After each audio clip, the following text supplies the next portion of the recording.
Sorry it's a long one. I keep replaying that bus trip because that's where everything slid from awkward to the kind of thing that sits in your chest and keeps you awake. I was on my way to Lidl with a half-empty bottle of cider in my bag, habit, anxiety medicine, whatever you want to call it. And this older man starts talking to me like he'd known me for years. Nothing violent at first. Just small talk about the bus route, the weather, the kind of boring, polite, nonsense strangers use to fill silence. I kept it tiny. You learn to keep things tiny when saying more feels like handing someone a handle to pull. When we both got off, he matched me like he'd planned to get off at the same stop. He asked, "Shall we meet for a drink in my car one day?" And then added he wouldn't drink, which was the weirdest part. Why offer someone a drink if you won't take any yourself? I gave a fake name because it's easier than explaining why I don't want to give the real one. He asked for my number. I tried to hand over a fake, but he took out his phone and said, "Phone it now." My thumb shook so much dialing his number felt like stepping over a wire. He saved my contact with this calm smile like he'd secured something. We went our separate ways, and I told myself I'd block him. I ignored the first few calls. I blocked him. Felt good for a second. Then months later, time blurs with booze. I got on a different bus, and he was there sitting beside me like the world had arranged itself so he could be. He asked why I hadn't answered his calls, and as if to prove ownership, put his arm over mine and squeezed until I couldn't move it. He laughed about my stomach and then reached down to feel it the way a person might feel the ripeness of fruit. He saw the pale lines on my arms where the scars had started to heal and said, "You shouldn't do that," like he was looking out for me. It felt invasive and, for a second, oddly tender, and that's when I made the worst small decision. I unblocked him. I told him I was busy. He was insistent. He asked where I lived, and I pointed to a random road like a stupid magic trick. I got off at my stop and deleted his number again. For while I thought it was over, it wasn't. A car passed me on one of my walking loops and then stopped. I didn't look at first. Why I did it was him in the driver's seat. He smiled, waved like it was normal, and drove off when he saw me notice. I froze until his taillights were gone. I waited longer than I should have before walking home, counting the seconds like a stupid litany. Later, when I came out of the little shop 10 minutes from my flat with my bags and the cold stinging my face, he was standing by the bus stop like he'd been waiting. He saw the scars again and said the same line, the same quiet, patronizing, "You shouldn't do that," like I was a project. I said I was busy and left. Weeks passed with him popping up in the most ordinary places. Near the frozen pizzas in a different shop, sitting at a bus stop, a gray car idling at a corner. It felt deliberate, like someone had opened a map and circled the places I moved through. I sent him a message that said, "I no longer want to meet. Leave me alone." He called and pretended not to know who I was. I told him anyway and hung up. Blocked him again, but the block didn't stop the fear. Seeing cars that matched has made my chest tighten. Every shadow felt like a person leaning forward to see my life. People tell you to report it to the police and then mean it like a polite suggestion, like a nice cup of tea. I did try. They asked for dates and times, and I couldn't give them precise ones because fear makes everything fuzzy and my memory skips like a scratched CD. I tried to photograph his car once, and my hands shook so badly the picture was just an abstract smear. The officer was sympathetic. "Change your routine," she said, "call if he comes near." Her tone was warm but distant, like she was handing me a leaflet on keeping warm in winter. It helped in one way. It made it official, but it didn't make me calmer. What I'm left with is these tiny corrosive habits. I cross the road if a car slows near me. I look in the back seat of taxis and the passenger windows of parked cars. I don't wear headphones. I walk with my phone face up ready to dial. I rehearse answers when someone asks why I'm cutting across the street at midnight. I tell friends where I'm going and when I'll be back like I'm a child again. The city is supposed to swallow you up in a useful anonymity. Instead, it taught him my routes and where I buy frozen peas. The freedom I used to take for granted got chewed up a little each time his face or his car appeared in my daily life. I keep thinking about the little choices I made. Giving my number, unblocking him, walking the same routes. I know the textbook version of this. Predators look for patterns and hesitations and learn which buttons to push. They test boundaries in increments. It's a slow, calculated erosion. But knowing that in my brain doesn't erase the sick shaming loop of what if I'd been braver? If I'd said no harder, if I'd shouted or given him a smack, or if I'd reported the first time, maybe none of it would have happened. But I've been small for so long, hurt enough that saying no feels like calling in a debt I can't pay. Saying no sometimes has left me bruised and silent, and that history lives in my muscles. So I do the things that feel like safety and the things that feel like cowardice both at once. The worst part isn't just that he follows me or waits in shop doorways. It's the way he treated my scars like a point of entry.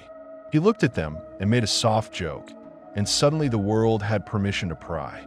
He selected my vulnerability and made it his line of conversation, as if compassion was currency that let him in. I don't know whether he meant harm the first day he asked for a drink, but his persistence taught me the answer soon enough. The bus was the first place he tried to see how I'd fold. The car was how he marked he knew where I lived. The shops were how he learned my rhythms. It adds up. I try to change everything. Different shops, different times, different routes. Some nights, I slept with the lights on until dawn croaked in and made me feel safer for a while. My friends suggested getting drunk with them, meaning to reclaim normalcy and laughter, but the idea of him being able to find where I laughed made the drinking feel like I was leaving a trail. Saying I won't meet isn't brave, it's survival. But that survival feels small, and shrinking isn't a solution I can live with forever. People ask me if I'm overreacting. They say maybe he meant no harm, that following you a few times isn't the worst thing, that you're reading it wrong, because you've had hard experiences. Those words are meant to comfort, but they cut the other way. They ignore the calculating calm in how he moved and the way he turned normal places into traps by being there. They assume there's a neutral version of persistent attention, and there isn't. When someone who doesn't have any right to your time shows up and refuses to leave, it stops being ordinary. Guilt is a loud roommate. The part of me that keeps score blames myself for every small choice. I gave him a number, I unblocked him, I walked the same way. Guilt is useful because it gives you something to control, and if you control the small mistakes you think you made, then maybe you can buy back a sense of safety. But the fact remains, people who pick at other people don't need permission to start. They only need curiosity and patience. That is their weapon, not mine. I've tried practical things. I documented the times I could remember. I told friends to call me when they knew I was out. I asked the shop assistants to call if they saw him hanging around. I changed the lights in the flat and left the door chained some nights when I didn't trust the building to keep me safe. The police suggested caution. The friends suggested company. Both helped a little, both didn't stop the feeling that the city could hold a man who'd come to know me. There are evenings when I can't tell if I'm being brave or pathetic. I get outside anyway and walk circles until my legs ache because movement still clears my head. Sometimes I cry in the shower and then scrub until my skin burns because self-punishment is a really dumb impulse and it feels like taking guilt and making it physical. I hate that about myself. I hate that part of the story is about how I have to police my own movements and my own impulses because a stranger decided to learn me. The question keeps coming back in a small, scared voice. Am I overreacting to nothing? Is it my fault?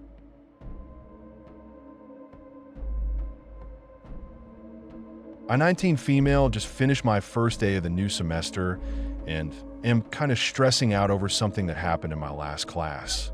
I didn't really think much of this when it happened, but after talking about it with my friend, I feel so creeped out and stupid. The studio smelled like turpentine and wet clay. Fluorescents hummed, and the open windows let in the city's noise. Buses, someone yelling, a guitar half-practiced. We sat in a circle of cheap folding chairs. There were no desks, nothing to break ownership. I was wearing baggy jeans, and my socks, white with sunflower designs, peaked when I sat. They are dumb, childish socks, and I like them because they felt soft and silly. They are mine. He was a few seats over half slouched, the kind of person who takes space without announcing himself. When people stood to leave, he came closer and said he liked my socks. He said his girlfriend loved socks and wanted a picture to show her. He said it like that, casual, like he was doing me a favor for someone else. I blinked because male attention makes me clumsy and stupid. I agreed, thinking it would be one quick snap. I pulled my jeans up a bit for the picture because in the moment it felt like a thing someone might actually want to see. His phone had a scuff case and a sticker half peeled at the corner. He didn't take one quick photo. He held the phone steady, pointed at my socks, and didn't look away. When someone points a camera and doesn't look away, the seconds stretch and you get the feeling of being studied. He asked what the rest of the socks looked like, and like an idiot, I took off my shoes.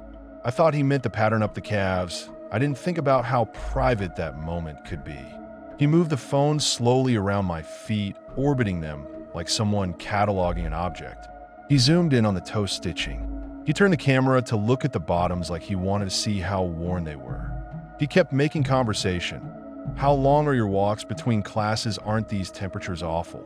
So, it sounded like small talk, which made me answer and not recoil. He laughed at nothing and had a rhythm that made me match him. When he finally slid the phone back in his pocket, he tried to keep the chat going, an attempt at ease that felt performative.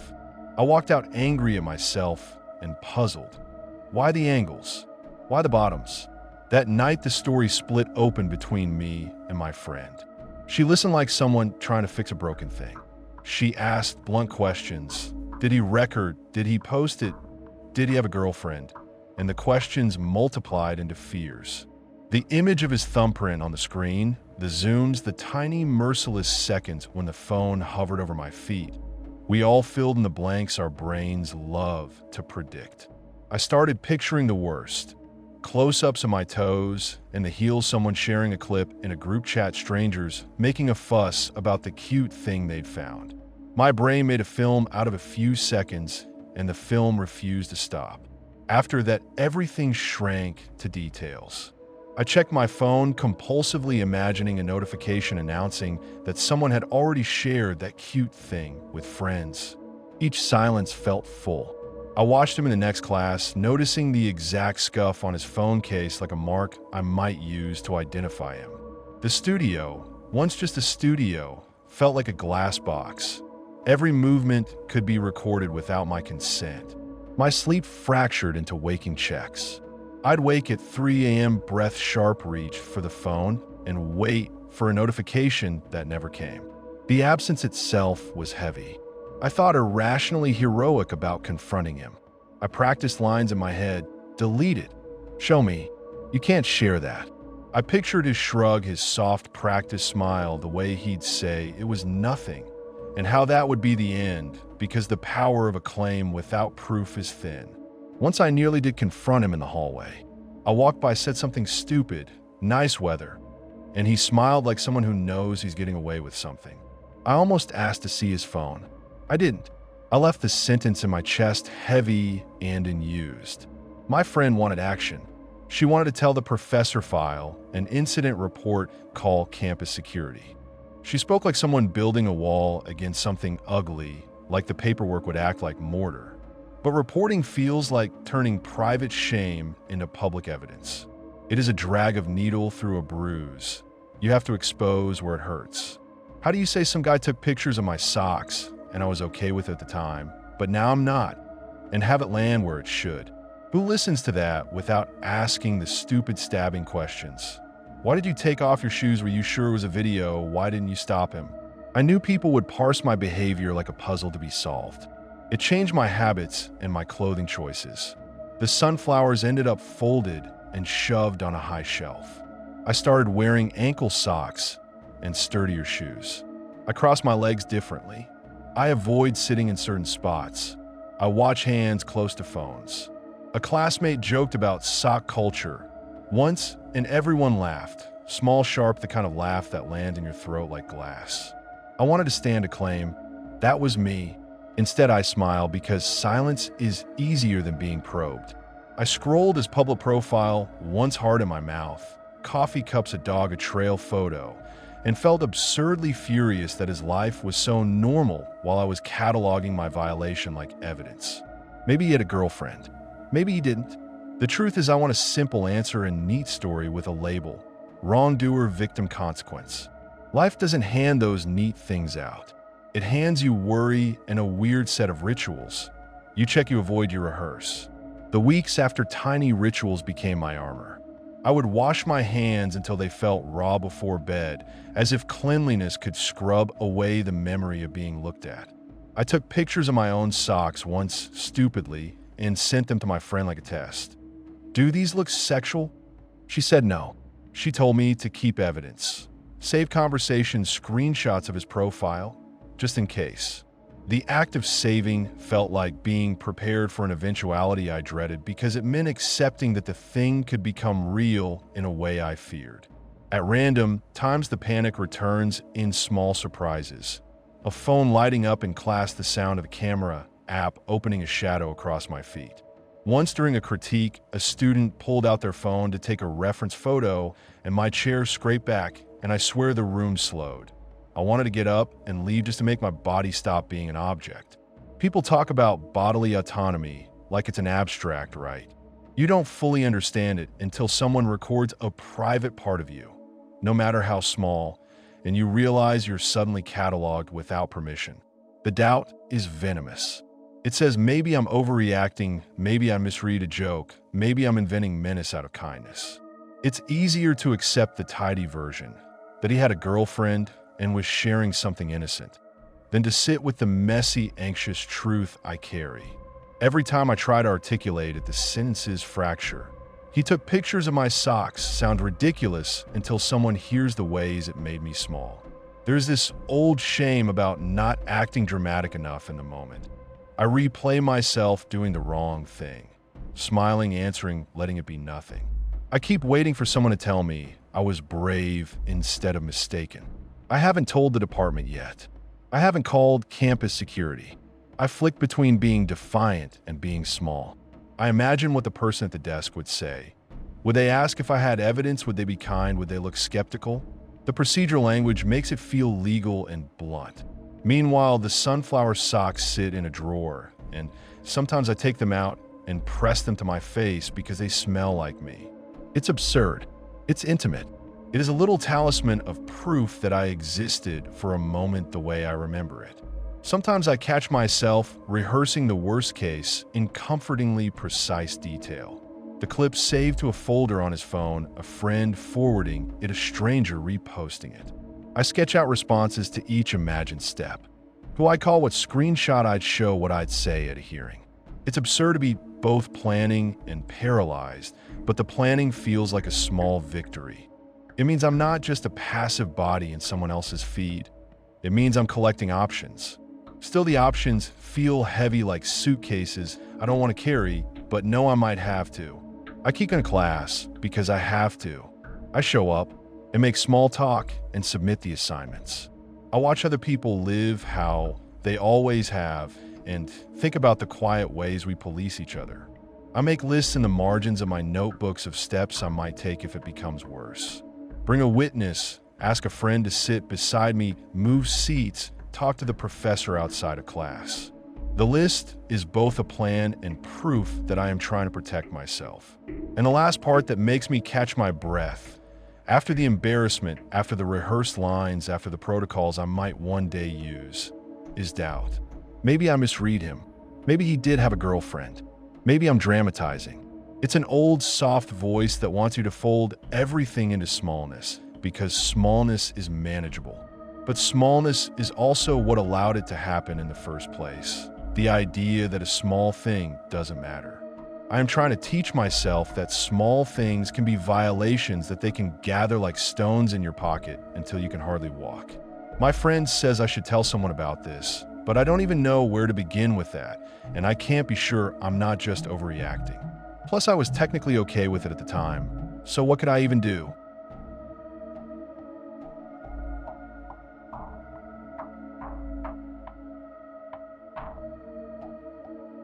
I'm a 23 male, and I've enjoyed taking walks around my neighborhood for 6 years.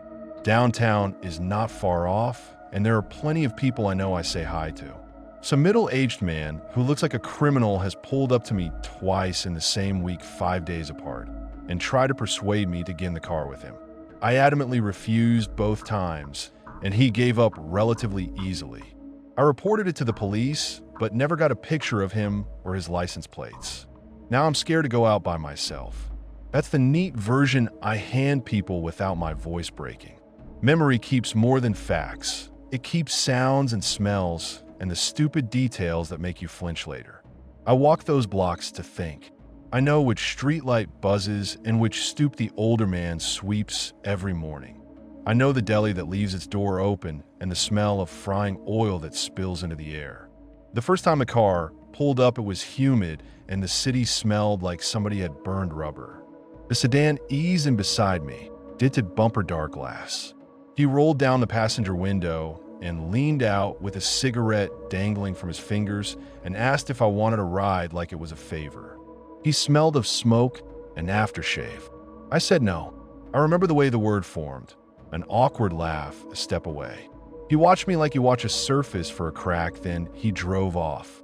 5 days later, he was there again, same car parked down the block, as if waiting for me to reappear. This time he called it a job. Help me with something, I'll pay you. He said like it was a business. He had a coin chain and hands that had worked too much. I said no again, firmer, and he shrugged and left. Twice. 5 days apart. Refused twice. It's what I tell people because it fits on a form. I filed a police report because my sister told me to, and because it felt like the sensible thing. The officer wrote behavioral concern and said there was no immediate danger. We'll log it. He said, words that sound like a promise until you realize a log is just paper. The log didn't stop engines from idling beneath my window at night. It didn't stop me from noticing the way someone in a passing car would turn their head a fraction too long. After that, my neighborhood rearranged itself in my head. A car by the curb became a possible conversation. A face in a reflection could be the one who asks if you want to ride. Small objects started to feel like messages. A plastic bag hung against my mailbox, a torn lighter on the stoop, a coffee cup by the curb with lipstick on the rim. Any of those could be nothing. Any of them could be a marker.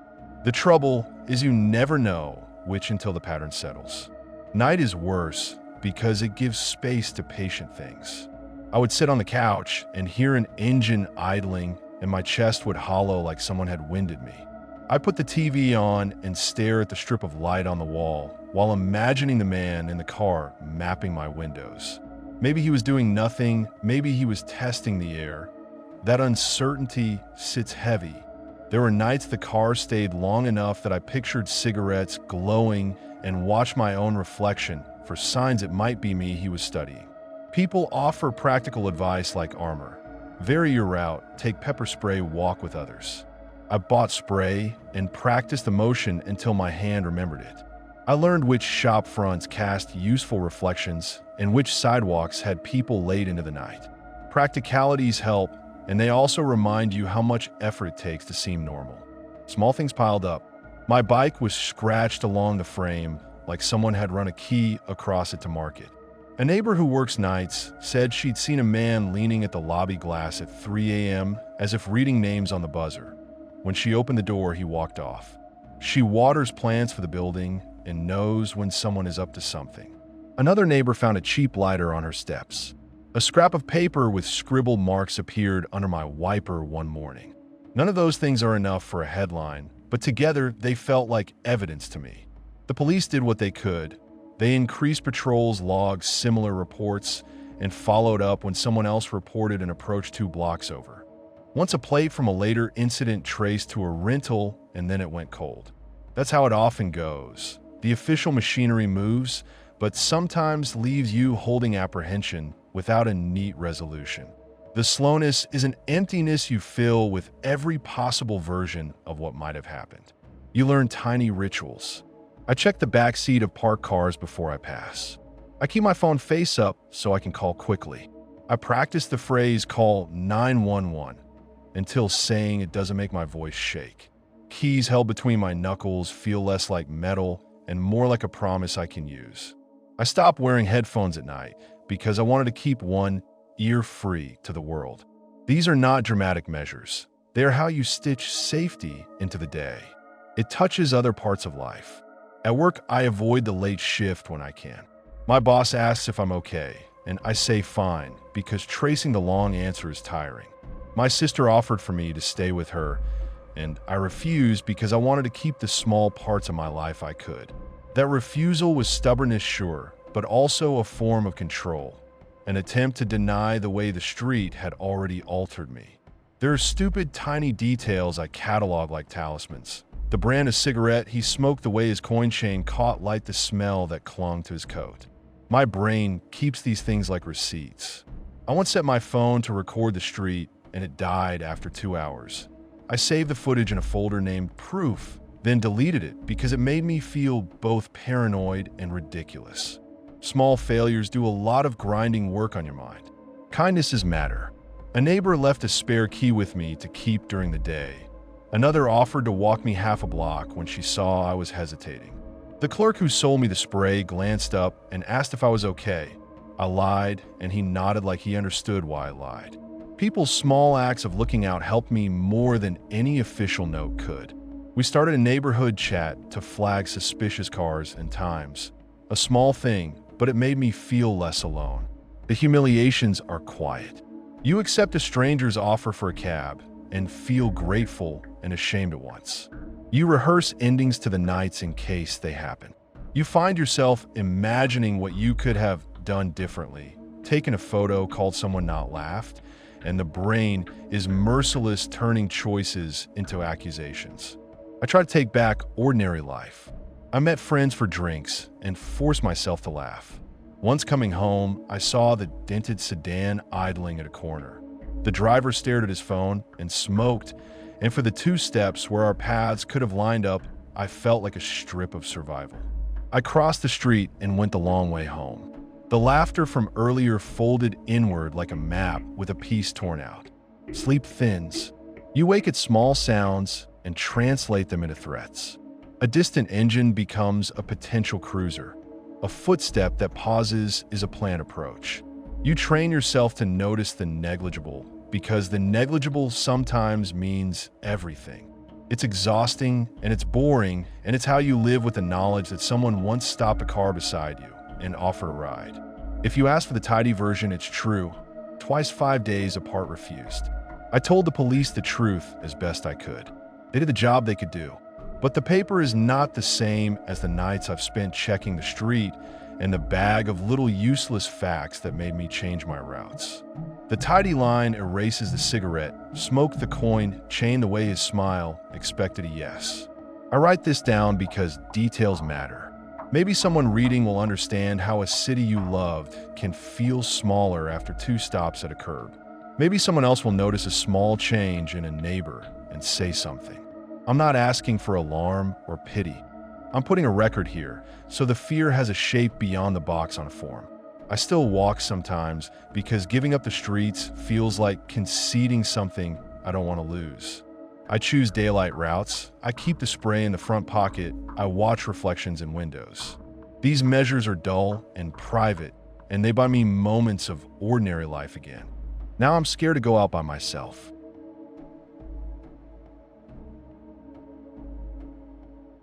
Hi, so this story is pretty long and is also probably not as interesting as the other stuff that is posted on here. Please feel free to tell me if it goes against any of the rules on here. I did read them, but I'm worried I might miss something, and I'll be happy to rewrite it in a way that the group allows if so. When I was a little girl, I'm 18 now, I had this friend called Harry. We met through school, but our dads worked together. My dad got his apprenticeship through his dad and made our families close friends. Harry occasionally had days where he would be completely different from the kid I knew, and I mean screaming, flipping tables, etc. in school, which was later found out to be a mix of autism and ADHD. Unluckily for me and him, as well as a few of my old friends, he got the kind of mix that made him overly creepy and violent, even in the present, if he didn't get what he wanted, but I only found this out in year 10 of school, UK. When we were pretty young, I think around year 4 in school, when I was told never to go near him by my parents. I later found out it was because of his mother being overly obsessive and stalkish to my dad. She managed to get my dad fired by Harry's dad because she went through my dad's personal messages and DMS on his laptop during lunch and found my dad and Mom's personal messages. God knows what she saw in there, but I know she found my dad saying he didn't enjoy working with Harry's dad. Unknown to her, it was because of the lack of clients my dad got, not because of Harry's family. This was enough for her to scream the shop down to her husband, Harry's dad, a client, and my dad, wording the messages out to make my dad sound like a horrible person.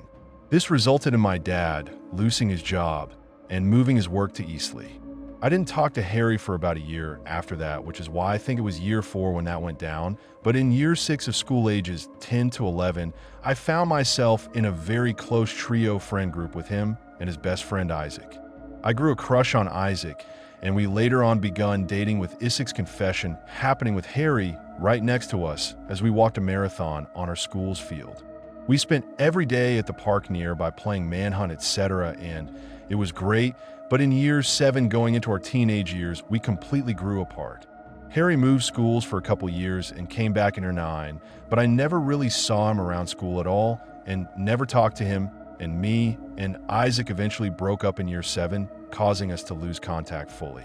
The next time I talked to Harry that I remember was during my year 10 work experience.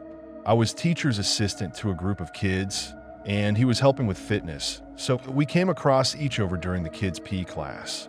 We briefly caught up, and I was unfortunately in the I'll have a crush on the first person who pays me attention phase. So for a brief moment, I thought I liked him, but the feelings very quickly left when I found out he was with one of my friends at the time. We didn't speak again for a long time until him and my friend broke up, where she warned me about him. She told me that he had my profile pictures on WhatsApp and Instagram screenshot, which he excused by saying that his power and volume buttons were easy to press, and he often took accidental screenshots and would leave the moment my friend asked him why he even pressed on my picture in the first place. At first, she thought he was cheating on her with me, which explained why she previously completely distanced herself from me. But I showed her mine and Harry's messages showing our last conversation being in the summer holidays before year 7, and she thankfully believed me. She told me that he likely had something for me, and if he asked me out, to say no immediately, with the reason that he often keeps pushing for every little thing and that the rumors are true. There were many rumors about him doing unbelievable things to people, which I won't go into detail about. If someone said, "No, I can't hang out today," he would turn up at their house, or years later my work, trying to hang out with you because he added it to his schedule, and many other things which I can't mention on here. But basically, he doesn't believe in consent in most situations. He would pressure you in order to get what he wants. Thankfully, my friend got out in time, and we all collectively helped her through the messy breakup. At the time, I fully listened to my friend, but the conversation quickly left my mind as time passed. It was only until we had finished our GCSEs and were starting out in college that he tried to reach out to me through Instagram, since our numbers had changed. I unfortunately don't have the conversation anymore. I just looked for it, and it was gone, but he started by telling me he had a massive crush on me when I was in year 8, which already made me uncomfortable, but we moved the conversation to Snap since he added me somehow by search mid-conversation, so we just naturally switched to Snap since we were both on it. I wish I took pictures of my screen, but he said very creepy things about how I looked, and it wasn't like overly mature, but just the random, "You're so pretty," which was enough to make me want to leave the conversation. He went into more detail, saying he had a massive crush on me in year 10 and 11 when he was with my friend. He eventually asked me out with another wave of compliments, and before I could reply, he messaged me again asking if I got the number bus I got into college at the time. Since he lived nearby, I figured he just saw me on it here and there, so I said yes, and if he goes to college in the area, which he said yes, and proceeded to tell me how he always saw me sitting at the back right seat that was one row in front of the back of the bus, and he was too shy to say hi. I found this very creepy too, since I had never seen him once on the bus, and he was the type of guy you can easily recognize. He was that type of guy you'd see at every anime convention with a fake katanas. My seat allowed me to see everyone who got on the bus, and everyone sat behind me as I walked up to the seat, and I never saw him, which made me feel like he was behind me the whole time. I spent the rest of my college years feeling like he was sat behind me watching me when I couldn't see him. Every time I got on the bus, I would actively look out for him, but never saw him. A few times I'd see his snap start to message, but when I looked around me, it would stop and I'd never see him on the bus. There was even a few times where he would say, "You're on your way to college," or "You look good today, saw you on the bus," but when I look around, he wasn't there, and I was the type of person who would look out the windows the whole journey, so he wasn't outside. He eventually confessed his love again, and I rejected him, telling him I was only looking for women. I wasn't aware that I was lesbian at the time. Months later, and he tried again, pulling the same creepy messages, but getting more forward with every attempt, which this time I told him I wasn't into him. He then tried again a month later, which I told him I was going to see if it would stop him. Spoiler, it didn't. And he tried again a few weeks later. That time I told him I liked someone, and that's when he started getting more violent. He tried one more time, which I told him I was in a relationship. The part that got violent with these constant messages was his responses to my rejections. The first time I rejected him, he sent me a photo of him crying. The second, he put the "oh, okay." The third time, he left me on read. The fourth time, he snapped and wrote for FCKS Sake and didn't message again for a while. And the last one, I quickly asked if he had found anyone, of which he said not yet, and we left it there. Time went by, and I didn't hear from him. I finished college and started working full-time with my brother, who is now my manager, when Harry walked in late evening, getting an energy drink and some crisps. Instead of using our for self-serves, he came up to me at the till, and he was the Harry I knew. And I don't mean the violent, creepy one. I mean the casual, genuine guy I once knew, and I reintroduced him to my brother, since he knew of his family, but didn't completely know Harry. During my break later, that shift, Harry messaged me on Instagram again.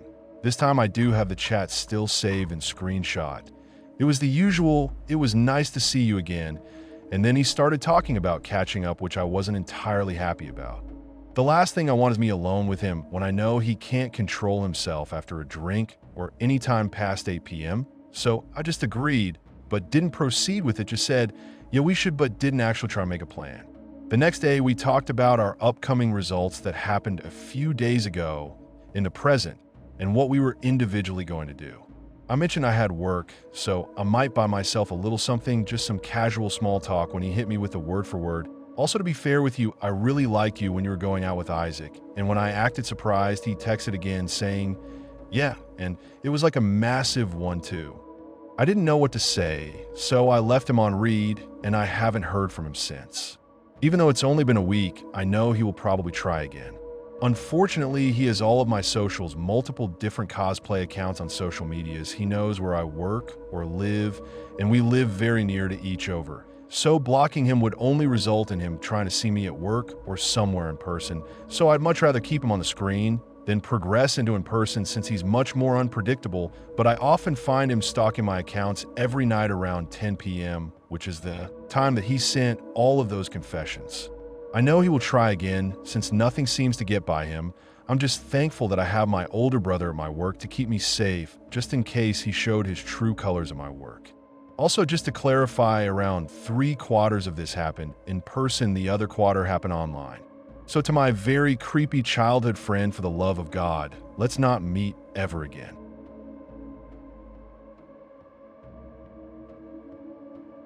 Every time I tell this story, I kick myself for not taking any pictures or documenting any proof of the incident. It sounds so unbelievable. I don't think my manager would have believed me if there hadn't been 2 other employees to corroborate my story. Back in 2021, I, 17 female, worked at my local Papa John's store. I left school around 2 p.m., clocked in at 3:30, worked until 9:30, and drove myself home. The place sat in a strip mall with floor-to-ceiling glass that made everything feel exposed. Anyone could see, and people could see part of the prep area and the counter. Wednesdays were dead. Orders trickled in, and we mostly cleaned or stood around pretending to be busy. Our manager that day was a 21-year-old who ducked out for stretches. It was just me and 2 other kids holding down the place. M and T were at the register scrolling and laughing, while I was at the dough table, wrist dusted with flour, shaping crust the same way, You do something to keep your hands from shaking. I've been there maybe an hour when I noticed a tall figure walking past outside. At first I thought Halloween. It was October, but this wasn't a costume someone wore once and tossed. He was a full clown, a blue-haired latex mask with a fixed smile and a yellow polka dot onesie. The hair looked like someone glued a mop to a head. He walked past and kept going. Then he came back the other way, stopped, and turned his head toward the register like he'd recognize people inside. That's when we stopped laughing. He didn't look like he was selling anything. He didn't look lost. He just moved with this slow, patient gait, like a person who decided to be somewhere and had nothing else better to do. For the next half hour, he paced the sidewalk in front of the store, disappearing around the corner and coming back like he had no other place he needed to be. T kept texting our manager Light, at first thin, with that small, urgent tone kids get when adults aren't answering. Dude, some clown is creeping outside. He keeps coming back. No reply. We made more jokes to hide how weird it felt. The kind of jokes that sound brave, but are paper thin when you say them out loud. Then he came back and pressed his face, the mask, flat against the glass. He cupped his hands over the eyes as if he were peeking through them, and the mask fog where his breath hit the inside. There's a sound when something rubber hits glass and the light bends around a shape close to the window. It's stupidly small, but it made my stomach drop. M stopped scrolling. T fell silent. The painted smile looked obscene right there, so close to the way cheap clown makeup always manages to be both childlike and wrong. He kept returning for almost an hour each pass, making the air in the store colder. You notice small things in those minutes. The fizz of the soda machine, the thump of a delivery truck far down the lot, the way fluorescent lights buzz and make your skin feel thin. He moved in a slow, patient way, like someone who'd planned to stay as long as needed. When he wasn't walking, he stood at the edge of the lot and stared at the glass, watching us move about. Sometimes he would switch from pacing to just standing with his hands at his sides, a silhouette with a painted smile and an attitude like he owned the right to exist there. Em said she had to get something from her car. Her voice belied the number of times she said that sentence. No one wants to be the kid who chickens out. But I remember T's face when she said it, tight around the mouth like he wanted to say no and also didn't want to look weak. "Don't go," he said. She laughed it off and said, "I'll be back, I'm right there." Adults say later it was stupid. Teens do stupid things because being seen as scared is worse in that moment than danger itself. She walked across the lot. I went to the back because being behind the ovens felt doable, like I could focus on work. I wasn't watching the lot directly, but you can see reflections in the stainless and the glass. Reflections lie, but they also catch the shape of something when your eyes are already looking for it. When Em came back, she was white and moving fast. T had locked the door and stood there like a kid who suddenly understood he had to be an adult. They told me she'd seen the clown by our entrance while she walked back, just standing there staring at her. She told it like it was a sick joke she couldn't believe she was in. Picture a man in a clown suit at the lip of the parking lot, hips thrusting, making obscene, purposeless motions while scanning for eyes to catch. There was no music, no cheering, no audience. Just him performing an obscene, private motion for no reason we could see. T slammed the door and locked it.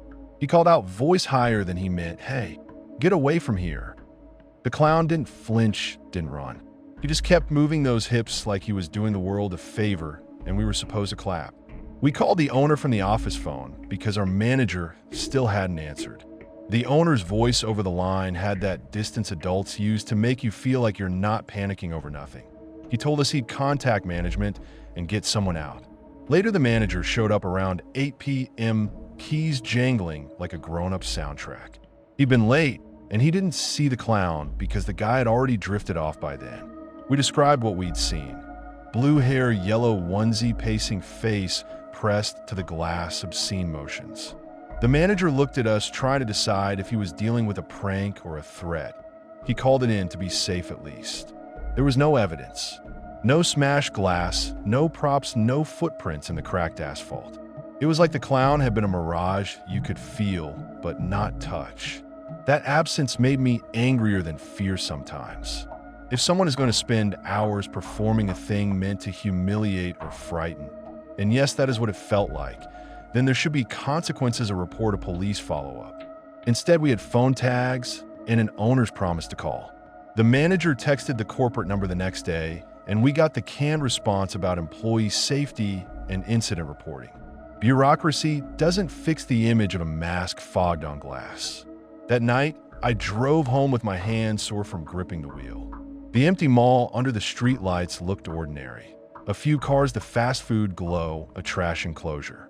For a while after, I found myself scanning reflections in windows as if expecting paintable smiles to appear.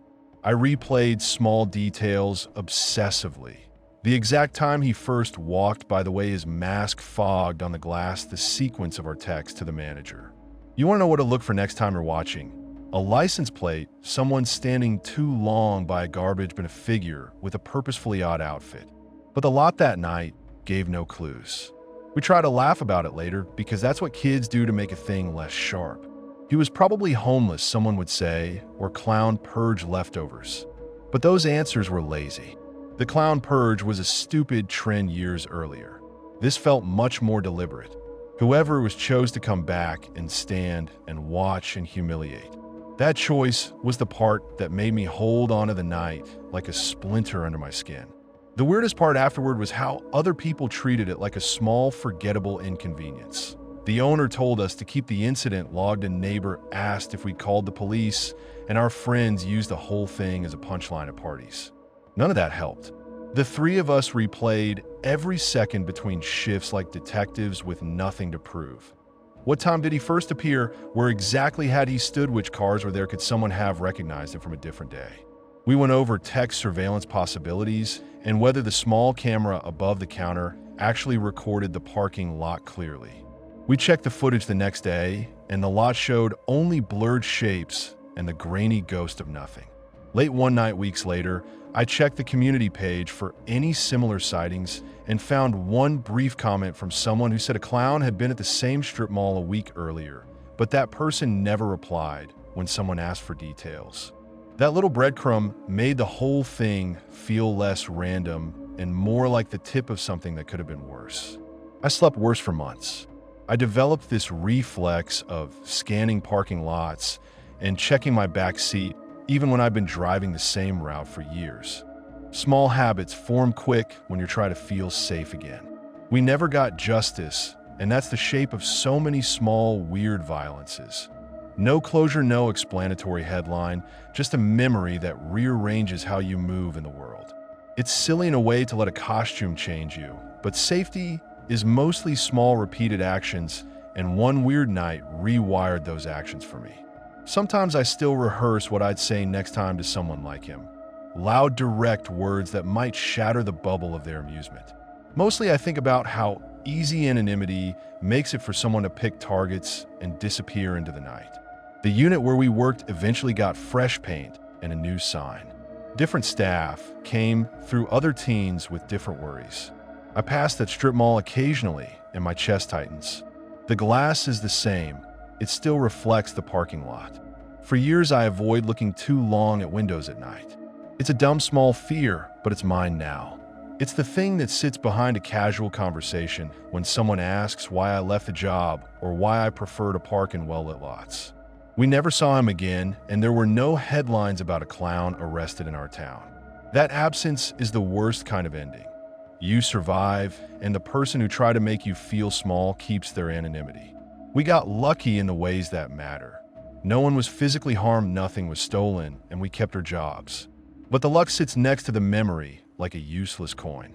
You carry it, it weighs, and you can't spin it to make sense of why someone chose to do what they did. So, clown guy, let's not meet.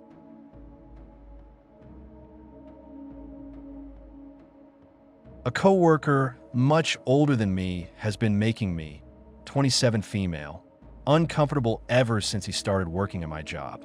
He was pretty normal at first, so when he asked me to send him the link to an event directly to his phone number because he couldn't open the link via Teams, I didn't think further and sent it to him, giving him access to my personal phone number.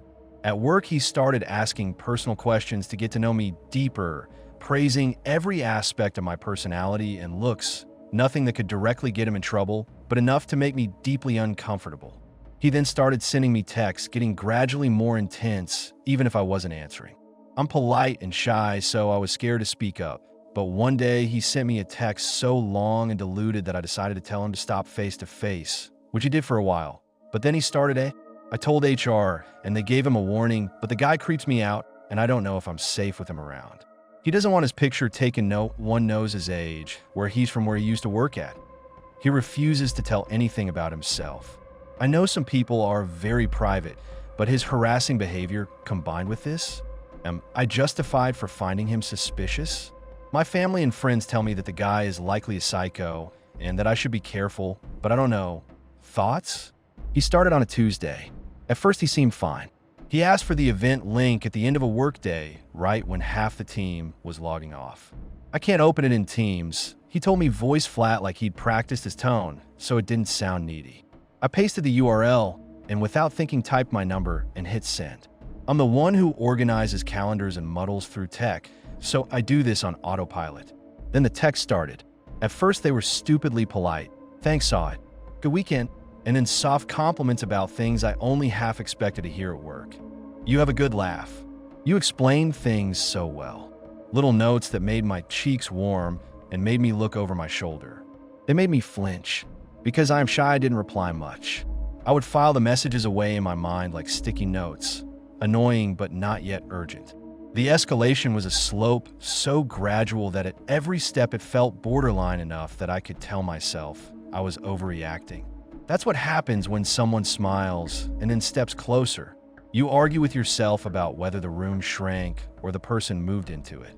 One Thursday, he sent a paragraph that read like a private letter he'd forwarded by mistake. He wrote about the first time he'd seen me in a meeting and then listed mundane things about my life. My commute, the corner sandwich shop, the park bench I sometimes sat on.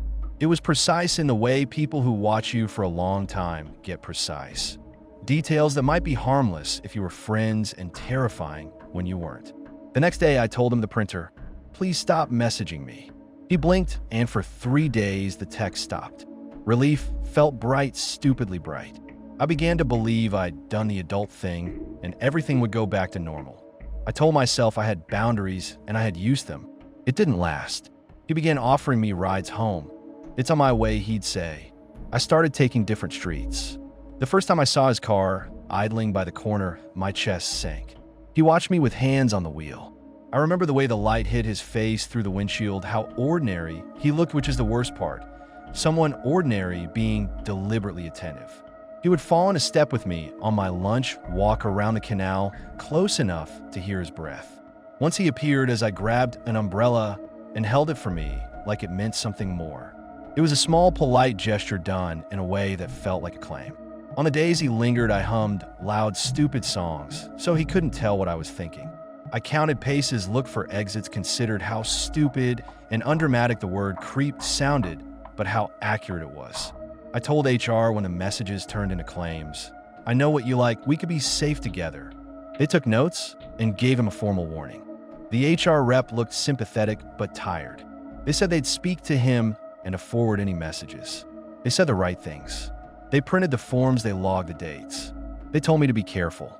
After HR, he cooled for a while, and I felt relief. I watched staircases, logged out early, and told my manager I was fine, even though saying it made my throat raw. People noticed I was distracted. People asked if I was okay. I said I was because it felt like the smoothest way to not make it worse. Denial turned from a comfort into a strategy. Because he refused to say anything, rumors spread. No profile photo, no LinkedIn, no references. He deflected questions and refused to be photographed. At the holiday party, he stood at the edge of the room, unmoving like someone who is practicing stillness. We tried to be practical. Some colleagues checked the lobby CCTV. It showed him lingering in the stairwell and in the garage. Security shrugged. We were told to let HR handle it. Let HR. Those words are meant to his comfort, but sometimes they feel like a wall. One afternoon, a folded receipt from the sandwich shop appeared on my desk. HR cataloged it. He walked past and stared at me like he'd seen something only he understood. I stared at the receipt until the ink blurred, and then I put it in the HR envelope and felt guilty for feeling it mattered so much, and then more guilty because it also mattered that it did. At home, sleep fractured into buzzing interruptions and dreams where shadows shaped into him. Friends urged me to get a restraining order. The police told me about evidence and dates. The officer's calm procedural voice made everything feel like a case file and not like my life. I left the station with a pamphlet and a number and felt like I had photographed myself with evidence I never wanted to take. I changed my route, let my manager walk me out, and gave my phone to a friend at lunch. He found ways to show he knew where I'd be, commenting on a song I hummed, leaving a small stone on my keyboard. The stone was just a pebble, smooth and ordinary, but the intention behind it was intimate and raw. The office felt smaller because someone had decided to learn its rhythms. Once late, after the office closed, I saw his silhouette leaning on the railing above. My legs felt hollow, and I hurried into the elevator. I walked faster than usual and felt ridiculous for panicking and then not ridiculous at all. You get used to the way your body recognizes danger before your brain does. The chemistry flips on the day narrows to choices. Do I walk faster? Do I call someone? Do I make a scene? People ask why I don't call them out in front of others, but when persistence wears a mask of kindness, confrontation feels dangerous. I rehearse lines and then tuck them away because the man is good at small social niceties that make the rest of the office think you are oversensitive. There is a slow erosion of confidence when the world requires you to be reasonable and he only needs to be persistent. There's no social presence, no LinkedIn, no matches. HR found no real references. His anonymity felt like a smudge you couldn't scrub away, and it made the text worse, because if you can't name where someone came from, you start to invent the worst to make sense of the blank place. Imagination does the rest, filling gaps with worst-case scenarios that are both protection and poison. Normal life shifted. Lunch became calculated, saying hello made me count head turns. I don't like the quieter, twitchier person I've become. The small freedoms evaporated. Where I could sit how late I could stay, whether I could breathe without thinking. I stopped taking my headphones off in public because silence felt like exposure. The world filled with tiny possible witnesses, but no refuge. HR said he'd be watched and they'd escalate if needed, but records felt like paper ghosts. Warnings are a badge you hope will stick. In the meantime, I walk the office like an animal aware of trapdoors. I count the faces at the elevator, the number of people who glance down a corridor. I check my phone more than I used to, and I curse myself for doing it because the checking is proof that something is wrong. My family and friends tell me that the guy is likely a psycho and that I should be careful, but I don't know. Thoughts?